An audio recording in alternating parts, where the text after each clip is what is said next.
Good evening, everyone. I am Lynn Weinstein, President of the Catholic University of America Department of Library and Information Science Alumni Association. And it is my pleasure to welcome you all to tonight's Elizabeth Stone Lecture Program.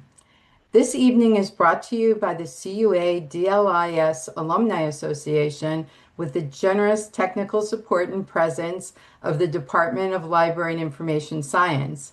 We are delighted to have you all here to celebrate our professional community and the lasting legacy of Dr. Elizabeth Stone. We are putting a link to tonight's digital program in the chat now. Before we begin our program, I have a few updates to share with our community. We are excited to announce that the AGLIS Student Association has arranged for a tour of the Library of Congress next Friday, April 24th, starting at 10 a.m. in the Madison Building. Now, this tour is specifically for our current students and alumni, as we want to make sure we have spots available for the CUA community. While the RSVP date has passed, if you are interested in joining us, please email the AGLIS team as soon as possible. We're dropping the email address into the chat right now, and they will check to see if there's still availability to accept you. Now, please make sure that you save the date for our upcoming annual AGLIS picnic. It's happening on Saturday, May 2nd from 11 a.m. to 2 p.m. Since this is just before graduation, the picnic is a special time for us to come together and celebrate our soon-to-be graduates in particular. We really want to see a strong showing from our alumni to help us in sending them off, so we encourage you all to attend. We're currently finalizing the spot, so keep an eye on your email for the exact location and a few more details, which will be coming your way soon. This information will also be posted in the alumni LinkedIn page, which is Catholic U Library and Information Science Alumni and Community. On a personal note, as I prepare to step down from my leadership role in May, I've been reflecting on the evolution of our programs. It has been such a highlight for me to watch Hannah Jones and Katie DeFonso build such an effective and impactful mentorship program.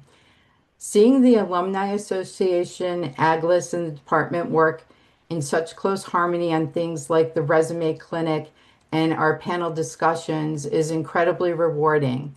That consistent, unified support is exactly what brings these initiatives to life, and I am so proud of what we've built together. And finally, looking ahead to the ultimate celebration of our community, Saturday, May 16th is the CUA University commencement. The ceremony begins at 11 a.m. on the east steps of the Basilica. For those who cannot join us, the university does telecast the entire program live from the main university webpage, so you can still be part of the moment from wherever you are. Immediately following the university program, our department will celebrate with the School of Arts and Sciences. As the school finalizes the exact location of the departmental diploma ceremony, we will share the details with the alum as soon as they are confirmed. We have a full program ahead of us. Following my remarks, I will introduce our Stone speaker, Carrie Banks. Regarding the presentation, please put your questions into the Q&A box. Our moderator for this evening is Katie DeFonso. She will introduce herself during the Q&A session and address your questions to the speaker. Once the discussion concludes, Hannah Jones will introduce herself and lead our awards presentation. Hannah will present the Von Drawn Award, given annually to an alum who embodies the innovative spirit and professional excellence of our former dean, demonstrating exceptional leadership, a spirit of collaboration, and a commitment to transforming our field. Then Hannah will honor our latest Stone Scholarship Award recipient. If you can, please consider making a donation to the Stone Scholarship or the Department of Library and Information Science. Information is available in the program, and there should be a link placed in the chat on how to donate. We will then close the evening with final announcements from Patricia Kidd. With all that business of our shared community behind us, let us turn our attention to the heart of tonight's program. As we gather to celebrate the enduring legacy of the CUA Department of Library and Information Science, it is my distinct honor to introduce our 2026 Stone Speaker, Carrie Banks. Carrie's path to librarianship began with a mile-long walk to a bookmobile at the age of 9. From those early days, devouring stories, to her time spent in the sanctuary of her middle school library, she has always understood the transformative power of access. After earning her master's degree in library and information science in 1990, Carrie turned that lifelong passion into a distinguished career. Following an 11-year tenure at the New York Public Library, Carrie turned that life. Uh, Carrie became a leading voice in accessibility as the head of inclusive services at the Brooklyn Public Library. Her work focuses on creating meaningful opportunities for children, teens, and adults with disabilities. A former leader with the American Libraries Association and a frequent consultant across North America, her expertise has shaped how libraries approach equity in service on a national scale. A prolific writer and former instructor at Pratt Institute, Carrie has authored several foundational texts that bridge the gap between library theory and community impact. Her most recent works include Libraries, Disrupting the School to Prison Pipeline, an action guide for libraries, published in 2024, Library Programming for Adults with Developmental Disabilities, published in 2021, and Libraries and Gardens, Growing Together, published in 2019. Please join me in welcoming a true champion for inclusive librarianship. Carrie, the floor is yours. Thank you, Lynn, for that introduction. I always sound so good when somebody else introduces me. It's a lot of fun. Hannah, I think you're going to be yeah, could we load the slides? Okay. Okay. So, this is my talk. Inclusion equals universal design for learning plus partnerships or community. We can frame it either way. Next slide, please. I want to talk about two things. Well, I want to talk about one thing very briefly, and that's why I am a librarian. I also then we're going to move on to sort of the paradigm that I use at Inclusive Services, and then we're just going to have see some pictures from Brooklyn because it's gorgeous this time of year. Of course, the pictures are from all different times of year as well as a bunch of ages of years. Um, so next slide, please.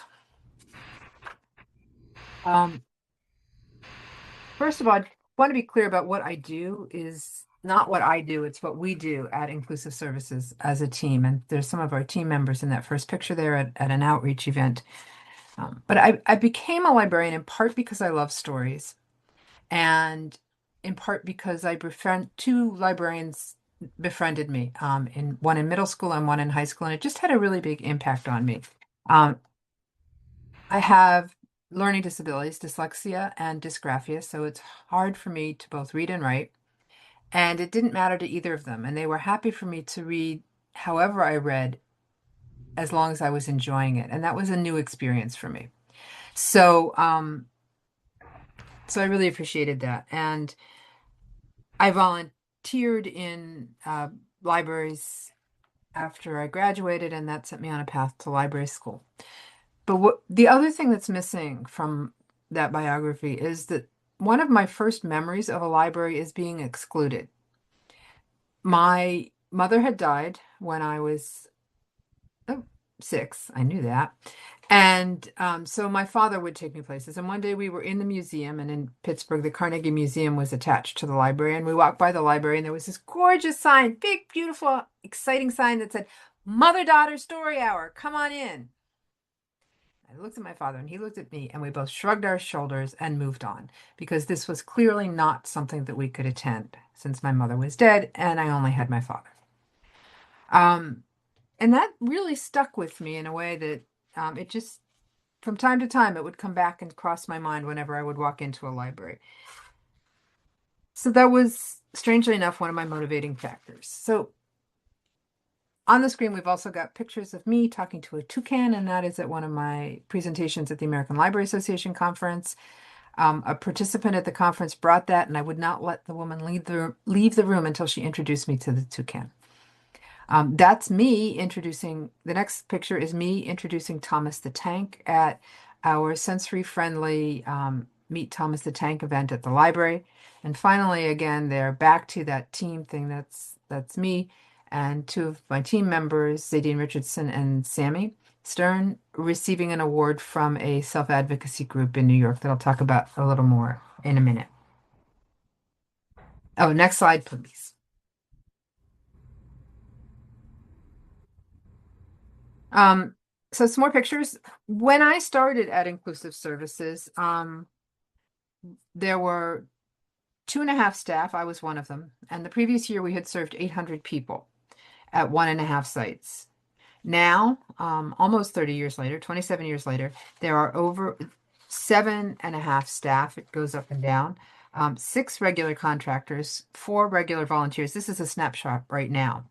And last year we served about 20,000 people in 5 of our inclusive services locations, as well as each of which has a garden and then in addition to that, we do programs and we support branch staff in doing programs, including 5 gardens.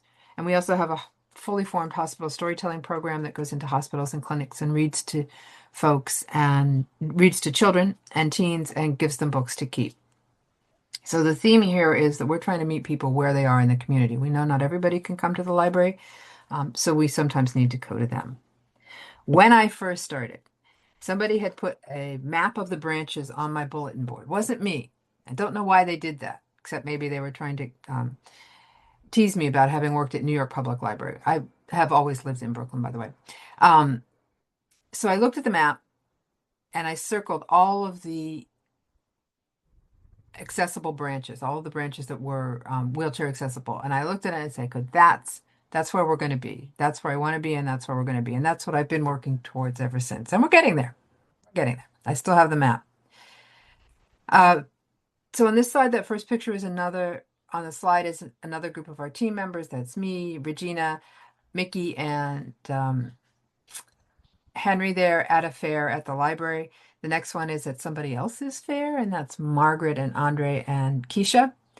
Next is me introducing or interviewing Padma Venkatraman. Padma is an author, an award-winning author. That's her latest book there called Harbor Seal, which I highly recommend, by the way, even if you're, I definitely, even if you're not a middle school student, it's a great book. And Padma is an author who is open about her neurodivergence. And that was one of the reasons that we held her book launch at Brooklyn Public Library. One of the things we seek to do is to showcase uh, neurodivergent and disabled um, performers and authors and artists and just sort of about anybody really. And the reason is because of an apocryphal story that used to go around in the deaf community about a deaf teenager being asked what they wanted to be when they grew up, and they said dead. And this was worrisome to the adults that heard this. But when they dug a little further, they found out that what was going on was that this teen had never met a deaf adult. They'd gone through inclusion program or mainstream, they called it at the time. They learned sign language, but they'd never met a deaf adult. So they didn't know that deaf people could be adults. That scared me. It still scares me. And I don't know if the story is true or not. I don't think anybody knows if it's true or not at this point, but it's worth thinking about. And it was at that point that we started our showcase performances at the library to make sure that everybody had a role model. It was also the same time that we started um, our internship programs for teens with and without disabilities and tried to pair them with mentors who also had disabilities. And the last picture on that slide is my latest book, Disrupting the School to Prison Pipeline, an action guide for libraries, written with Jill Anderson, the reentry coordinator at Queens. So some of you are scratching your head going, why am I writing about this? And the reason I'm writing about this is because in the juvenile populations, incarcerated populations in the United States, about 90% of them have learning disabilities, and maybe 95 have behaviors consistent with mental illness. Juvenile detention is fed, that pipeline is fed by disability, race, and gender. And I think it's something that we need to be talking more about. So that's where it is. That's my teaser for the book. Next slide, please. So at Inclusive Services, we start with the premise of nothing about us without us. Um, I don't know how many times I hear, and when I was in library school, and I hear librarians and library staff and students talk about doing outreach. And what they mean is going out to a community meeting. Sometimes what they mean is going out to a community meeting, like a community board meeting or a PTA meeting, and telling people what the library does. And the problem with that is it's only telling people what the library does. It doesn't leave you room for growth. It doesn't leave you room to listen to what the community wants. And sometimes we get it really wrong. What we want to offer is not necessarily what the community wants. And the only way to find that out is to work with them. And of course, those of you who know your disability rights history may recognize that as the one of two seminal slogans of the disability rights movement: nothing about us without us, and no pity here. So here, the photos on this slide represent a neurodivergent artist at our Include Con. We had a Calmer Con, we called it, and it was a sensory-friendly Comic-Con held at our central library, and all of the artists represented were also neurodivergent. So that's one of our artists and illustrators, and that Comic-Con was organized. We led it. The library led it. Laura Indick, our teen librarian, but we led it with a board that included people from the disability community, different parts of the disability community, to make sure that we weren't missing anything. We are very, very good at what we do, but nobody gets it right all the time. So that the next picture there, that is Katrina Hazel. Katrina was Miss Wheelchair New York State for about 3 years, maybe 4 years. She got to serve during the pandemic. And they didn't have a contest then. And she came into the library one day, not my library, not one of the ones that has an inclusive services department. And she borrowed one of our rooms so that she could have a meeting. And she had that meeting monthly, and the meeting grew to the point where the room that held 6 people was too small. And so the head of our central library suggested she talk to me. We took over sponsoring her support group so that we could set aside a larger room for her. And that's all we did. We didn't do any of the preparation. We didn't do any of the programming. We showed up at the beginning of the meeting to sort of see if anybody had questions about the library, make sure everybody had library cards like that. And then we let her run the meeting. So in that case, Katrina you know, developed and led a program on her own in the library. And it was very successful. They did things like Well, they helped us with the redesign of the central library. They did a voter registration drive in the library at the central library, and it was a very successful program. And Katrina has since moved on because she's got full-time employment, but we miss her. And that last picture there is another picture of one of the creators at the a father-son um, creative team at IncludeCon. And again, the father and son were neurodivergent, and that's some of their comics there, along with some people stopping by to talk. Okay, next slide. I keep trying to advance the slides myself. I'm sorry.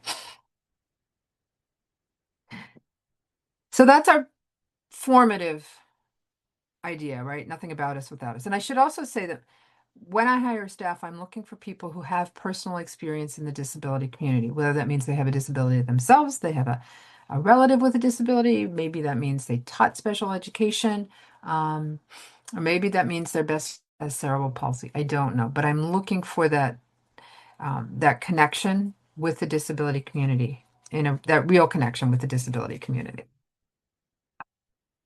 Um, a lot of you have probably already heard this. Certainly, if you're in K to 12 education, you've heard it about universal design for learning. And it has three basic principles.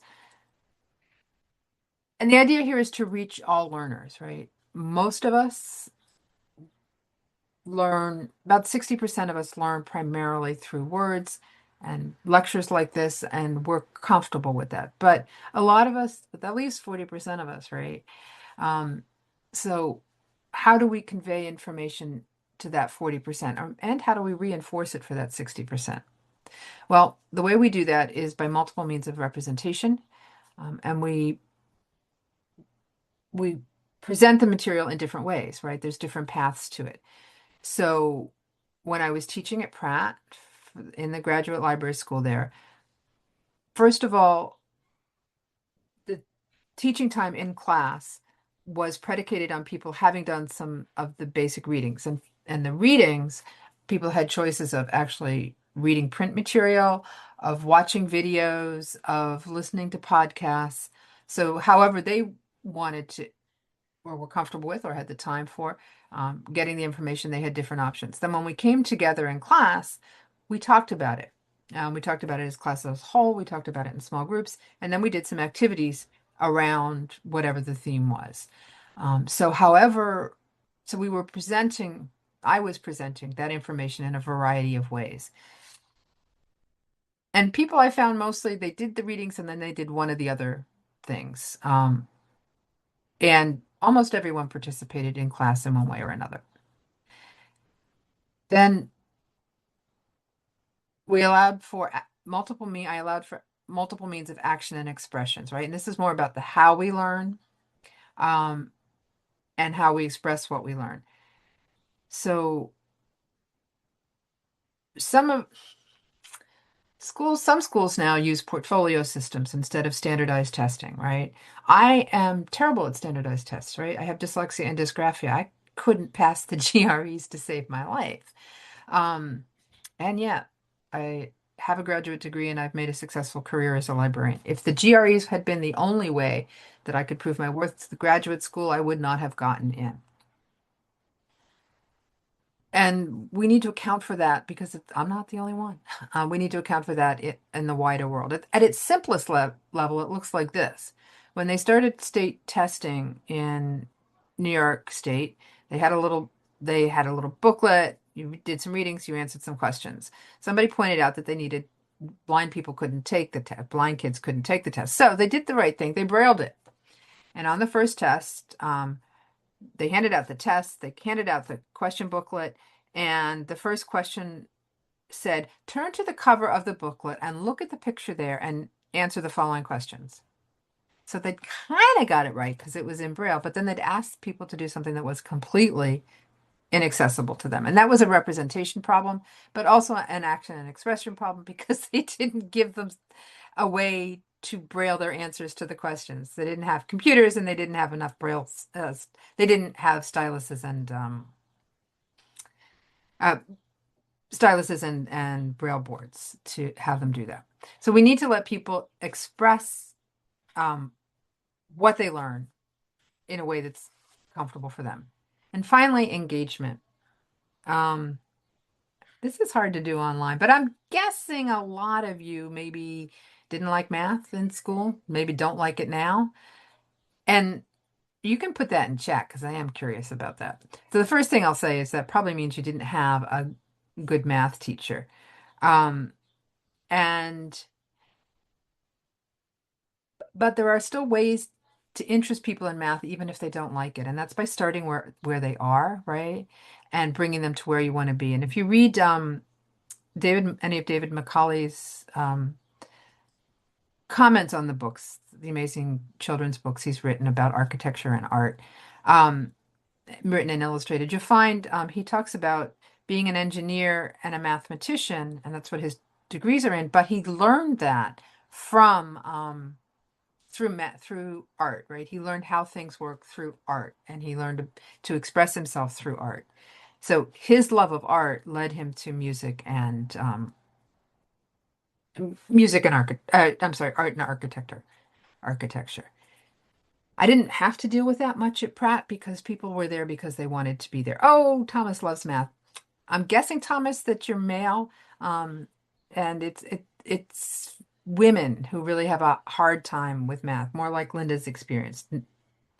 Um, so anyway, that engagement there is important. That's starting where someone is and bringing them to where you want them to be. And that action expression, by the way, in at Pratt, I also allowed people to submit their work in any format they wanted to, as long as I could, it addressed, demonstrated what I need, that they had mastered the material in that area. So I got short stories, I got traditional essays, and term papers. I got my favorite was a video game. Somebody made a video game around the question and did a great job with it. I also got movies, video, more traditional video. It was a lot of fun, and it allowed them to demonstrate their knowledge in a way that was, you know, easier for them and much less boring for me. So that's multiple means of action and expression. Next slide, please. Karen, I know what you mean. I still use math all the time because I run a multi-million-dollar budget, but yeah. Um, okay, so sensory friendly environments. That's the last sort of our last leg of our tripod.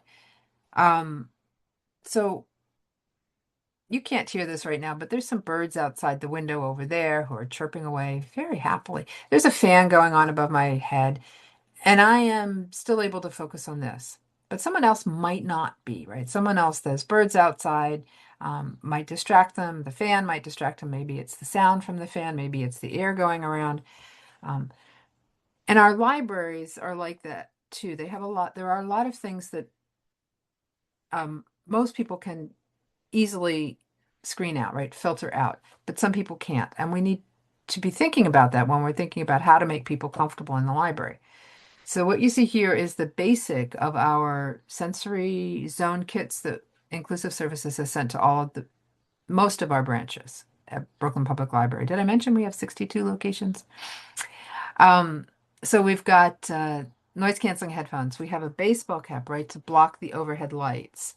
Especially when for those of you who still have fluorescent lights, they can be really annoying to some people because they flicker.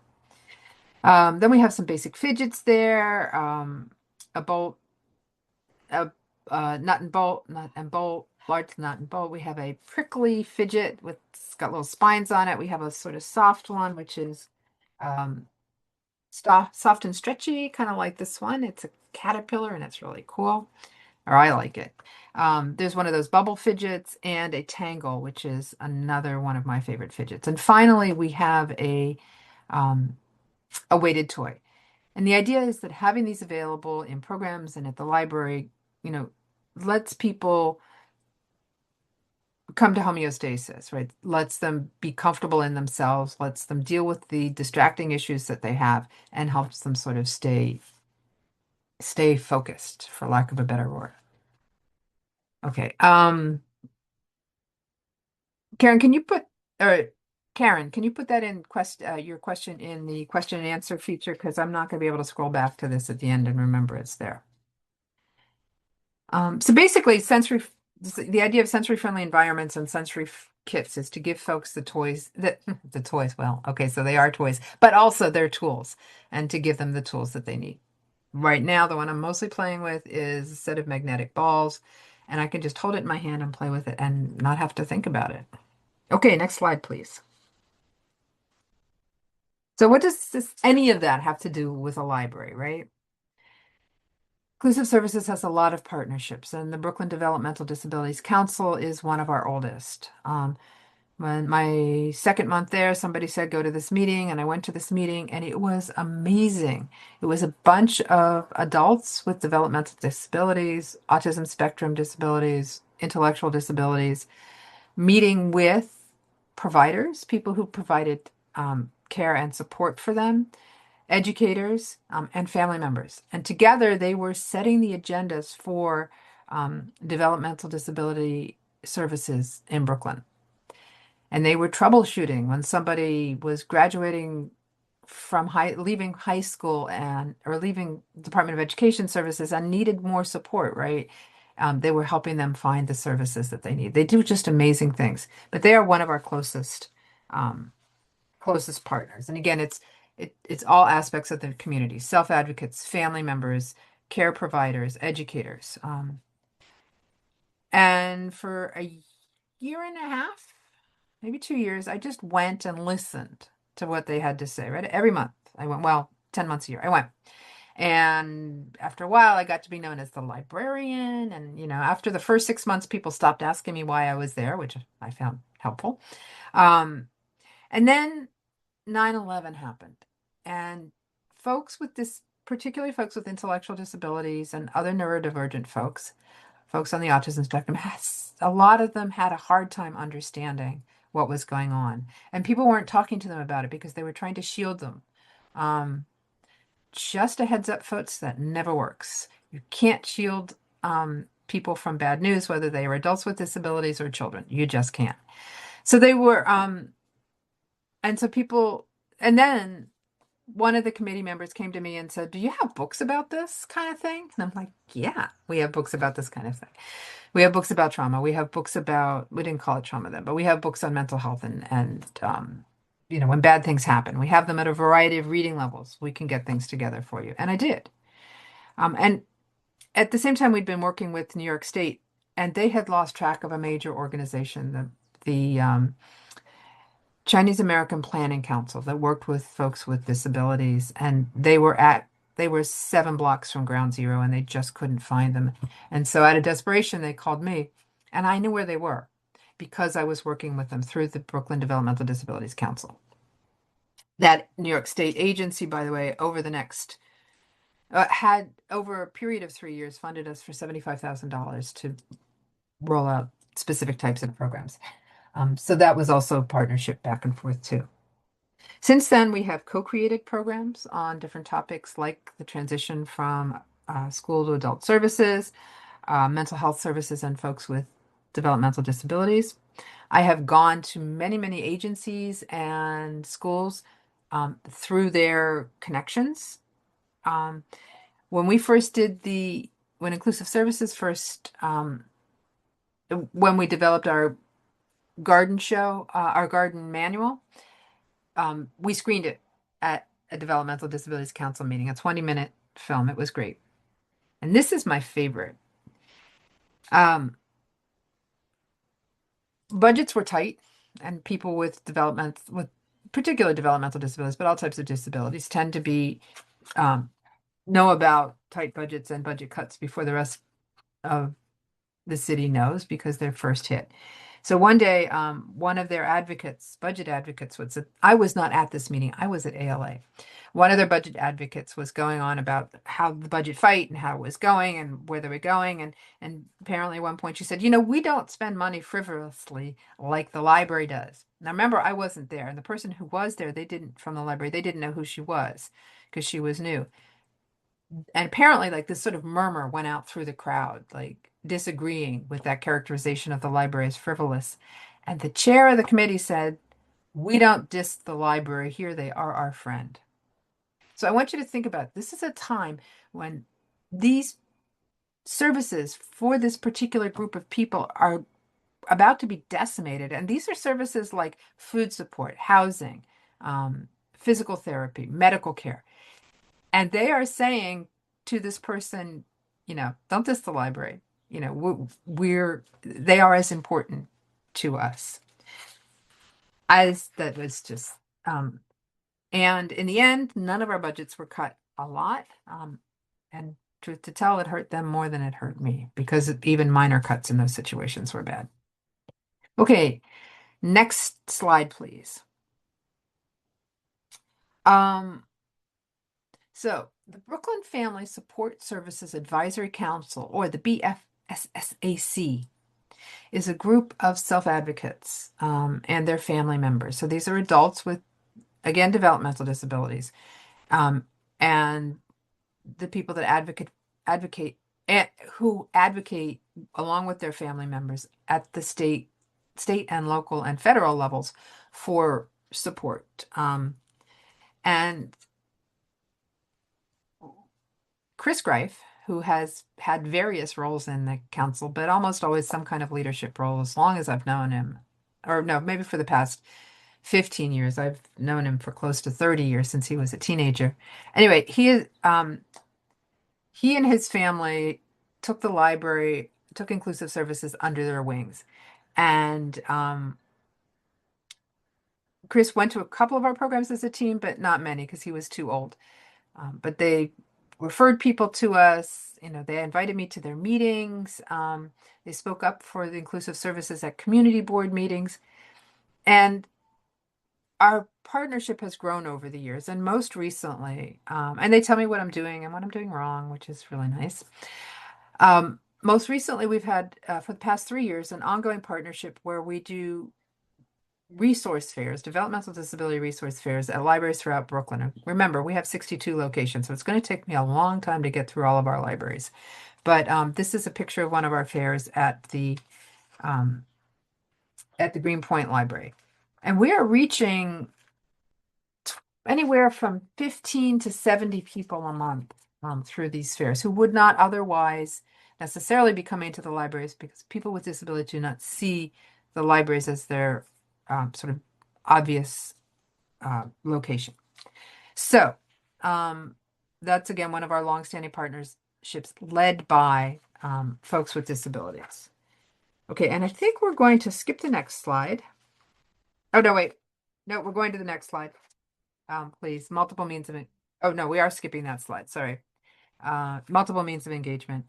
So remember I talked about presenting information in different ways, and our partnership with Include NYC, the New York City Parent Training Institute, Parent Training and Information Center, federally sponsored, is also a close partner. And what happens here is they do programs at the library. Here's how it works. They think they're getting this really incredible free space. I think I'm getting free lectures and free programs and free information. But we don't just do that sort of um, big lecture format, right? We also, during the pandemic, we've done online things, but they also provide one-to-one assistance to our families once a month on the phone, and it's an easy lift for the families, and they get a lot of information. They will go line by line over someone's services that they're getting and find out what works and what doesn't work and what needs to change. Next slide, please.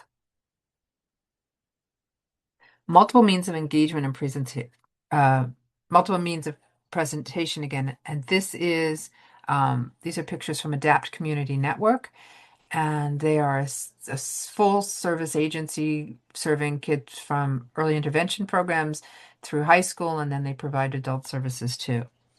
Again, they were an early partnership, and I learned from them.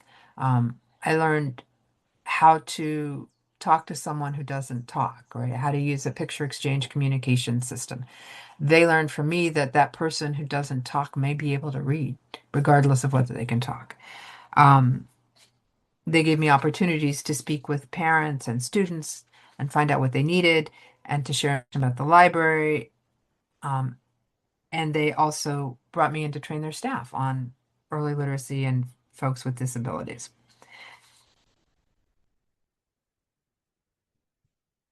And again, they've, persisted as a remember that or grew up with them. But when iPads first came out, um, Adapt Community Network did a workshop just for inclusive services staff to show us how to use them and how they could be used and that kind of thing. It's those connections, those partnerships, um, and the personal relationships that develop out of it that move the service, that move inclusive services, and that are the basis for people with disabilities being included in the library and other places. Can we have the next slide? Multiple means of action and expression.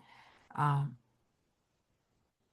and what that means in my world is technology and adaptive communication devices. And again, Adapt Community Network was one of the folks that really got us there on adaptive AAC and technology. They fix our adaptive technology sometimes. What you see here is us showcasing our adaptive technology and AAC. And by the way, AAC is not just technology, it's also something like sign language or a picture exchange communication system, which is what's there under the Welcome to Storytelling sign. Those are um, ideograms paired with words that are a picture agenda for the programs. Some of the things you see there, that lion is a weighted toy. Those, the sort of machine with two buttons, red and yellow, that's an expressive communication aid. We can record messages and the individual can play them back.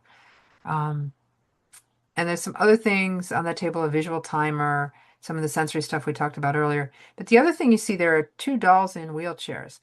And this is really important too. It goes to multiple means of representation, but our kids need to see themselves. Remember that apocalyptic story. I'm sorry, that's wrong. But that I mentioned at the beginning, that deaf child needs to see themselves. They need to see themselves in books. They need to see themselves in the toys in the library. They need to see themselves in the staff in the library. And that's why we have wheels, wheelchairs for dolls, as well as glasses for dolls and mobility canes and things like that. The other thing you see on that slide is a basic picture schedule for one of our programs. Um, we start with Benvenido, then leer, then cantar, leer, and then we have manipulades. Manipulades. We don't use that term anymore. There's a more current term, and limpier, or clean up. So that's we say hello. We're going to read a book, then we're going to sing, then we're going to read another book, then we're going to do arts and crafts, and then we're going to clean up. And it's in English and Spanish because it's in Spanish because for the program that was developed for, most of the kids spoke Spanish, and the program was bilingual. So there was also an English language version of that. Okay, let's go on to the next slide. Music for Autism is an international organization that provides sensory-friendly concerts. Uh, they We've been working with them since about 2013. We hosted their first library concerts. We hosted their first Spanish language concert. We are set to host their first um, Mandarin Chinese language conference, concert. And I have one tomorrow morning, by the way. And it's a new way of looking at the arts, right? And this is addressing sensory friendly needs, right? So at the concerts, we don't clap like this. We clap like this. It's much softer, less startling. Um, we don't ask folks to sit in their seats. As you can see from these pictures, we like, yeah, if they want to get up and dance and move around, that's great. Um, but if they do need a quieter experience, a calmer experience, and they have noise canceling headphones, they're welcome to wear those during the conference, and we have them there too, if they don't have their own. And then finally, we have and food. There's food there. They can eat and drink throughout the conference, so they're not worried about being hungry or thirsty. And then there's a break room off to the side that's quiet. And if they are overwhelmed, in spite of having all these uh, options, they can go and take a break. So that first picture is one of our volunteers dancing with the concert attendee. Behind him is the quartet on the stage. The next picture is more dancing. One of our volunteers in a wheelchair dancing with a young man, and another volunteer uh, playing along with maracas. And way in the back there, you see the picture schedule for the conference, for the concert. Having trouble with that one tonight. And that, again, that's another sense. There's having an agenda, and particularly a picture agenda for a meeting or a concert is another sensory tool, right?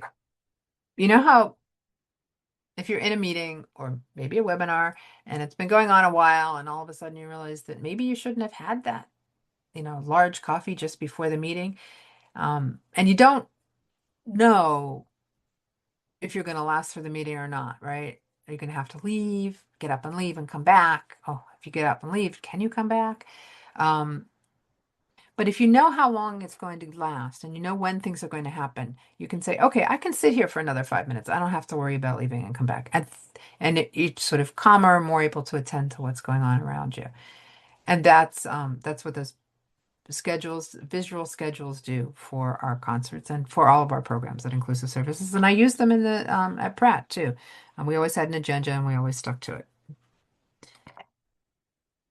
Okay, so the thing is, Inclusive Services is contagious. Can we have the next slide, please?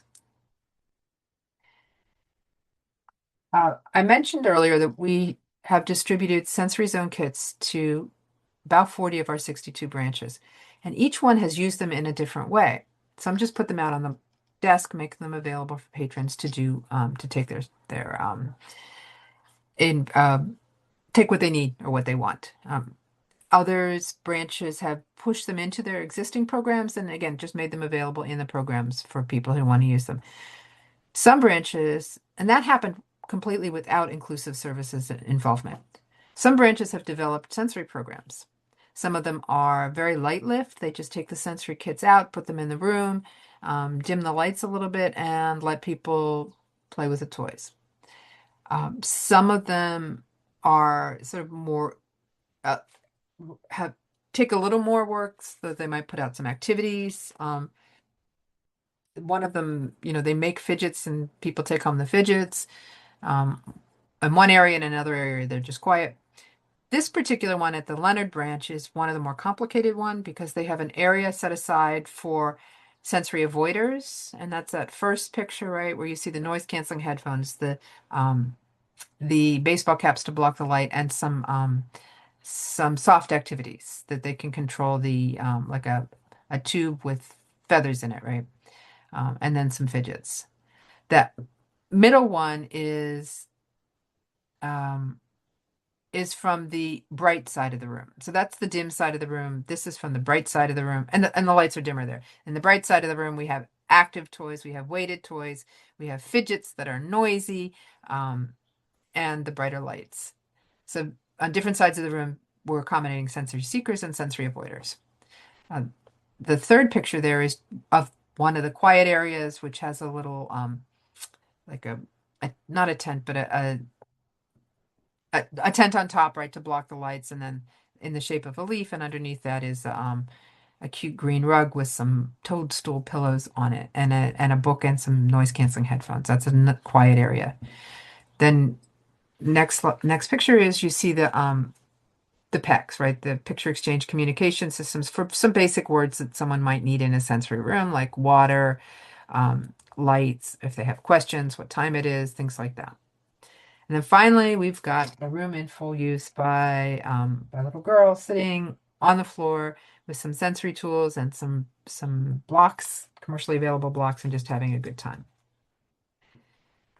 So that's what I mean. It's contagious. We provided the tools and branches rolled out their own programming. Okay. I have like 5 more minutes before question and answer. Is that right? And can I have the next slide? Okay, I'm going to work on that assumption. Hospital storytelling is one of the ways where all this comes together, right? We are reaching people where they are, multiple means of engagement when we go into the hospitals and into the clinics and we bring our programs as well as free books to them. So, and then when we're actually there and we're doing our programs, say in a child life area of a inpatient unit, again, we're going to have those picture schedules, right? We're going to have multiple means of presentation. We're going to have someone reading to the kids. They're going to be reading a picture book that has pictures in it. They're going to be talking to the folks about what's going on in the book, multiple means of presentation, and we are able to do it in at this point three different languages depending on where they are. We try and match the language with the site. Multiple means of presentation, and multiple means of engagement. Again, we are there in their space working with them wherever they are and however they're communicating. But the cool thing about hospital storytelling for me is how well it's received, but also how it started. um, I was at Kings County Hospital. I got a call from Kings County Hospital. Chris, one of Chris's providers, and remember he was from that self-advocacy group I mentioned earlier, um, who had heard about library services from Chris and wondered if we could go there and do be part of a literacy fair that they were having because they thought that people with disabilities were getting left out of it. So we were there. I met the head of the developmental disabilities unit there. That turned out he was the one who called me, and he said, well, this was great. He wished we could come more often, and I'm like, well, why not? Let's come every month. Um, so I found someone to go every month, a staff member who was interested in going every month. Then the next week after that first encounter, I was at the Brooklyn Botanic Gardens for a meeting of the Horticultural Therapy Roundtable, and I was early, and I was sitting around and started talking to the person who was next to me, and it turned out that she worked in a pediatric HIV clinic, and I said, well, gee, we're going to Coney Island Hospital and reading to kids in the waiting rooms. Maybe we could come there and read to kids. And she liked the idea. So we started doing that. Then we went into the meeting. I came out of the meeting and I ran into somebody who saw my BPL ID and she said, oh, I used to work at Brooklyn Public Library. I was a children's librarian. I said, oh, that's really cool. She said, now I volunteer at a hospital where I go and I read to the kids in the unit. I'm like, gee, would you like some books to give away? And that's how the program developed. Like those three accidental encounters over a period of 2.5 weeks. Um, oh, and then the next one was, yeah, I got a call from a librarian who had, no, from a clerk at a library who had been visiting a local hospital and delivering books to kids and reading to them. And she was out of books and she wondered if I knew any place where she could get some more free books. So that was that 2.5 period, and that was the start of the program. Um, that program has lasted through SARS. It's lasted through the pandemic. We went virtual in the pandemic, and lasted through the death of Andre Powell, who was the first person to lead it, that I hired to lead it after it was established, and who grew it. We grew it together. And it's going strong now. And after the pandemic, people said, well, they're not going to want you back in the hospitals, but they did. And they were calling very quickly afterwards, like 2022. And we had gone virtual for a couple of other hospitals. So this is important to them. The head of pediatrics at Kings County Hospital got in touch with me when his chief resident wanted to start a literacy program in the hospital there. It's very important to people, literacy, and to bringing to underserved populations. Okay, next slide, please. These are some pictures of hospital storytelling. That first one is one of our newest clinics, and it is a clinic that was created to replace a hospital, actually. Um, but that's one of the branch staff reading to a group of kids. It never looks like that. Only at that site does it look like that. Mostly it looks like that middle picture with a group of kids just sitting around, and that was one of our first volunteers reading to them. And that was Coney Island Hospital, our first hospital. And then that last one is a doctor stopping by while we're reading to kids in a waiting room and listening to the story. And that's how impactful this is. Like doctors will stop their rounds, they will stop doing what they're doing, they will become part of this because they know that literacy is important for kids. All right. Okay, the next slide, please. Gardens are my favorite program. They are an absolute level playing field. In Brooklyn, kids and teens without disabilities have no advantage over kids and teens with disabilities because nobody knows how to garden in Brooklyn. They don't know where their food comes from, right? So it's just an absolute level playing field as long as we provide the right equipment, right? Multiple means of action and expression. So we have adaptive tools. We have built out trowels. You'll see one in a later picture. We have garden beds at 5 or 6 different heights. Um, and we communicate in different ways. And that bottom picture, the first picture, it's a little hard to see maybe in this, but the boy there who's leaning over the mint and studying the mint has a hearing aid. That next picture is of starting seed starters. We made the seed starters out of newspaper, and then we're starting seeds in them. We plant the whole thing in the ground. The newspaper disappears, and there you've got your seeds.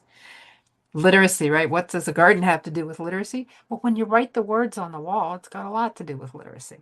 We also make labels for our for the plants so everybody knows what's there. We do garden maps to help folks. Okay, next slide. These were gardens during the pandemic when we were completely shut down. We built 3 gardens during the pandemic in outdoor library space, right? So folks couldn't come into the library. At first, they couldn't even come into the lobby to pick up their books. We took them out to them, but they could walk by and look at the garden. And at one of our sites, the librarian branch manager stopped by one day and realized that the garden was in great shape. People from the community had been stopping by and taking care of the garden when the library was closed. Um, then that top picture next to that is Adine Richardson. She's one of the programmers at Inclusive Services, and she did virtual gardening during the pandemic. She turned a corner of her house into a virtual garden, and she also had an outside garden. And then that last picture is some of the produce that we gave away when things would during that time when food need was so high. It's not much food, but was more at different branches. But we put the food out for people to take if they wanted it. And, and that's again that multiple means of engagement you're seeing here. Last slide is more gardens. The Red Hook Garden, which is a very small garden, but on a complete concrete thing. It's completely a container garden with uh, so the very first thing there on the left is plant pots of plants on a typing stand. Then we get into some more actually designed to be garden containers there, and we have two raised beds that you can roll under, others that you can work on, and just all kinds of different ways of doing it because we work in very small spaces. Um, Below that is the wall of the garden at the Sunset Park branch, and it is a hideous rusting metal wall, so we draw on it. And what you see there is the word garden in English and traditional Chinese. And then next to that is a theater production held outside in the garden at the Red Hook Branch, that top picture. It's just a great place for that kind of thing. And finally, there's just a little girl looking at a plant. Gotta tell you, in Brooklyn, we don't get to do a lot of that. Next slide is my contact information, and I'm happy to take questions.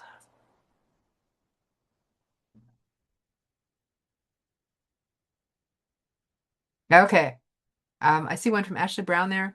Um, when a space is non-compliant, first of all, we do what we can to make it compliant. All of those libraries that you mentioned there in your uh, oh, I'm sorry, that's Angela's question. All those places you mentioned growing up in Brooklyn, all of those libraries are now accessible.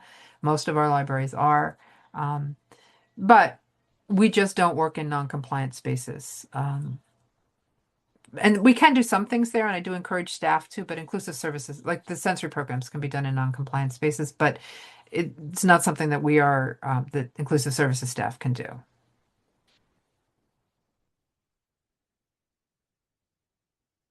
Okay. Had somebody been monitoring the chat for questions or the Q&A? Hannah, was that you?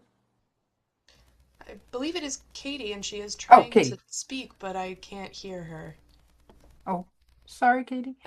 You're not muted, Katie, but I can't hear what you're saying.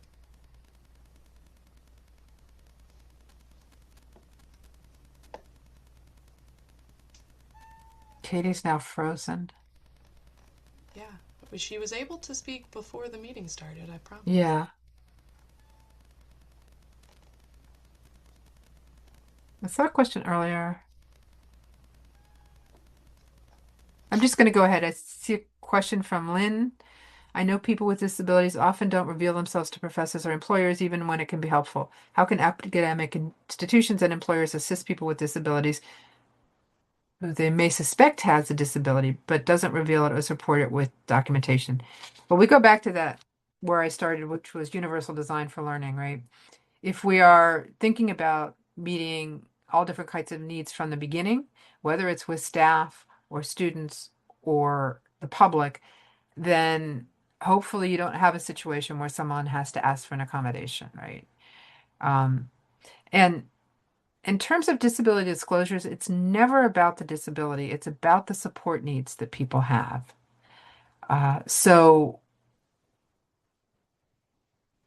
And that's all like this best possible world, right? It doesn't play out that way. So when I taught, I always talked about first thing I said at the first class before I even introduced the topic or the syllabus was, do you know about the Office of Students with Disabilities, right? They will do this, this, and this for you. Um, and some people took advantage of that, others didn't. I had one student who I knew noticed was having trouble. Wasn't sure what it was, focusing, paying attention, or what. So I approached her after that first class and I said, what can I be doing to make this easier for you? And she said, oh, there's nothing you can do because I'm deaf in one side and this is we can't, but I can hear pretty well on the other. So I realized a couple things. One, that we'd have to uh, change the setup of the class so that she could be where she could hear people more easily. And secondly, I suggested she go to the Office of Students with Disabilities and ask for a transcriber, someone who could come into the classroom and transcribe. And she did. And at the same time, she decided to disclose to the class because really it was kind of an obvious thing and it made sense. Uh, Only made sense if she disclosed. And she was willing to do that. And he became an integral part of this class. He participated in the class. He did the transcribing, and it wasn't just her who used it. It was other people in the class. If they didn't hear something, their attention wandered, they could go back and look at the transcription and see what it was. Um, and Erica, I am proud to say, is now an assistant branch manager at the Brooklyn Public Library. Um, so I recruited her too. I'm real happy about that. So that's one way is by anticipating some of the needs, but also looking at what your students are doing. Um, Now, legally, in order to get accommodations, you do have to disclose, and that's a very difficult thing. Even I sometimes think about it. You'll notice that my learning disabilities were not in my written biography, right? It's the first thing I mentioned when I started today, or one of, but they weren't there because people don't understand enough of what they are to for me to put it out there like that. If you suspect someone has a disability, which is what I did with Erica, you know, I, I didn't posit it in terms of disabilities. I said, hey, look, is there anything I can be doing to make this easier for you? And I had that same conversation with most of the other people in the class. There were only 12 people in that particular class. But I didn't want her to feel left out. I didn't do it all at once, and each was a private conversation. But but that's important. And introducing those disability services are important. At the same time, going back to universal design, I've taken a lot of care in the last few years, in particular, to restructure how we interview potential applicants at inclusive services so that I'm actually finding out what they know and how they might work in a group instead of how they do under pressure. Um, so, for example, I now ask applicants to bring a picture book to the interview and be prepared to read it. or parts of it. I ask them, about a setting, how they would be more comfortable in person or um, on video. I offered them the choice of where to sit in the room, things like that. I don't, I even offered them the questions in advance if they want them. I don't think interviews should be about finding a match, not about seeing how well a person can do under pressure.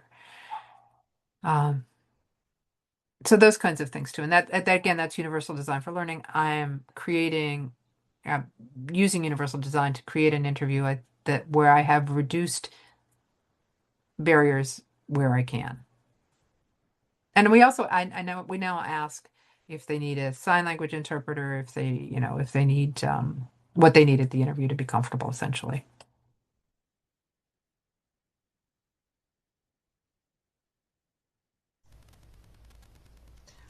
I think I may be jumping in as the new Q&A moderator if Katie is still having problems with her audio. Um, Unfortunately, I have not been monitoring the chat since I was advancing the slides, so I'm doing my best to read what questions have been put in the chat. Okay. The one that grabbed my attention immediately, because I also am interested in hearing this, is from Rebecca, who wants to hear more about your book, about the school to prison pipeline. Um, Okay. That's easy. It's still fresh on my mind. Ta-da! There it is. Um, so again, I realized I also most of the examples I gave you were from the developmental disability community, but I work in other communities too, people with physical disabilities, but also mental health issues, and that's something that I've really been pushing ever since I started here. Right, when I started, there really weren't children's books on mental health issues, but anyway, the long where I'm going with that is that there is also a children's mental health committee in Brooklyn, and those are providers. And there's a borough-based council. And the borough-based council works with providers of mental health services as well as family members and individuals with who are have mental health issues. And very clearly, when I started going to their meetings, I realized that a lot of these folks had justice involvement at whatever level, the teens, the kids, the adults. And then one day a mom came in and said, she was at her wit's end. Her son, who had ADHD, was couldn't get the services he needed at school, kept getting suspended. And what happens when you're suspended, right, from school and your parents work? You end up on the streets, home alone or on the streets, um, just hanging out. And she was worried and she tried everything, right? She had an IEP, he had services, he wasn't getting them. She appealed. She tried to get an appointment at a mental health clinic. There was a 3-month wait. She had him declared a person in need of supervision through the courts so that he could get additional support that way. But what she was worried about, this was at the height of stop and frisk, was that he would be stopped. He was a black kid in middle school. He would be stopped, frisked, and that would trigger something. He had ADHD with impulsivity, and he would do something stupid. Um, those are her words, right? That reaction that he had at the time may or may not be stupid. It's just a reaction, right? But it was going to get him in trouble. And so we brainstormed with the committee and, on and off over months, because part of what the committee did was supposed to help people who were falling through the cracks. In the end, what happened is exactly what she feared. He was stopped by the police. She he talked back to the police. He was detained, and the next, well, 15, 16 years of his life, he was in and out of juvenile detention, jail, and prison. Um, there are so many things that could have gone differently there if people had been paying attention, and that's how I first wasn't how it first came to my attention, but that just crystallized it for me. So I talked to his mom, and what could the library do? And she said, well, you could teach people about how to deal with the police. I'm like, yeah, we could, couldn't we? So I scheduled a workshop with the ACLU on a Saturday morning. Saturday morning, dead time for teens, right? Saturday morning at the library, we had 72 people, about a third of them teens. more were adults who had been impacted by the justice system, family members of teens who were currently impacted by the justice system, and one guy who I knew from the community, right, came with his brother who had been incarcerated for 20 years. Um, so, and then I learned a couple things from that. One, there were a couple guys in the back row who came up to me, adults came up to me and thanked me for doing the workshop. They said that if they had known then what they knew now, they would not have ended up inside as teenagers. Um, Not surprisingly, the workshop gained a lot of attention and advance attention from our security department, who are at security at Brooklyn Public Libraries, handled by NYPD as auxiliary. We got a fair amount of attention from them. And during the workshop, a couple of the special officers, we call them, walked in, walked by, walked in, stopped and listened. And I was, kind of not real comfortable with that until one of the special officers said, these are our families. This is my nephew, right? And she was taking the information at the workshop for her nephew so that he could stay outside. The In juvenile detention and in um, prisons and jails for adults, the percentages of folks with disabilities is astronomical. And that's on day one. That's before the trauma of being incarcerated. That's before the abuse that often happens when you're incarcerated, right? Um, so, so then I was kind of, so knowing those things, all kind of pulling together. And then I'm sort of thinking about, well, what can we do? Well, we can tell people what their rights are, right? That's what that first workshop was. But then, like, how are they ending up there in the first place? Well, they're suspended from school because of a behavior that is related to a disability, right? What happens if we deal with that behavior in the school first, right? Instead of suspending a kid with autism because he has a meltdown when somebody touches him, why don't we make sure there's a plan for that in his IEP and it is enforced? Because when you suspend that kid, what happens? Again, he goes home to an empty apartment, or he goes home and goes and hangs out on the street with his friends. Both of those things. The first will exacerbate any mental illness. The second puts him at risk of interactions with the police, right? So there's that part. Then how are libraries contributing to that? Well, you know, we kick people out of our libraries, kids and teens out of our libraries because of their behaviors. They do things you're not allowed to do in the libraries. Okay, first of all, how many of you have never done something you're not allowed to do in a library in a library? Um, were you kicked out for it? And what happened after that? Most of us weren't kicked out for it. But when you are, again, that safe place that people have to go when they don't have any other place to go, and you don't have that anymore, then you're someplace you're not probably supposed to be. And maybe it was something that library staff was worried was going to escalate. They invited the police in to escort you out, right? Every time you have an interact, every time you're unattended, a child is unattended, hanging out, um, during school on the street. Every time there is an interaction with a police or law enforcement, even if it's a friendly one, strangely enough, increases the chance that that person will be incarcerated. Every school suspension, whether it's an in-school suspension or an out-of-school suspension, every and there are sort of those are sort of the behavioral things. There's a whole lot more to that too. At the same time, there's situational things like being in foster care, having an incarcerated parent, though being Black, being male, having a disability. Those are the sort of situational things. Those are the people that get pushed into school to prison pipeline. And we're talking kids 5 years old, right? We are arresting children 5 years old and handcuffing them. I read about officers complaining that the handcuffs were too big for the kids that they were putting them on. Who does that? So anyway, those situational things, those are folks who are isolated, they lack resources. How do we provide those resources? How do we make sure that they're not as isolated?